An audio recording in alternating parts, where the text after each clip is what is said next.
जेव्हा अन्यायाविरुद्ध दाद मागण्यासाठी सगळे मार्ग बंद झाले, जेव्हा निराधारांना कुणीच वाली नाही उरला, त्यावेळी एकच नाव समोर आलंय, शिवसेना. हिंदू हृदय सम्राट बाळासाहेब ठाकरेंपासून धर्मवीर आनंद दिघेंपर्यंत 80% समाजकारण, 20% राजकारण हा विचार घेऊन शिवसेना नेहमीच अडचणीत असलेल्यांच्या पाठीशी उभी राहिली.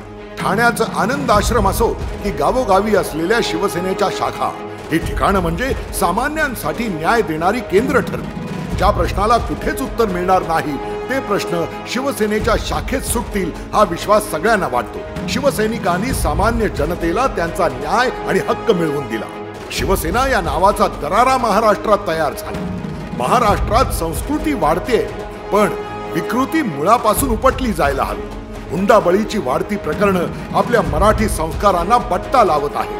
हे वेळीच थांबवणं गरजेचं आहे. तुमच्या प्रत्येक संकटात माझी तुम्हाला साथ आहे. माय बहिणींनो, तुमच्या सोबत हा एकनाथ आहे. आणि यासाठीच पुन्हा एकदा शिवसेना सज्ज झाली आहे. जिथे जिथे घरातील सुनेचा हुंड्यासाठी छळ केला जाईल, तिथे शिवसेना त्या घरातल्यांची त्यांना समजेल अशा भाषेत समजूत काढेल. शिवसेनेच्या वाघिणी यात पुढाकार घेतील.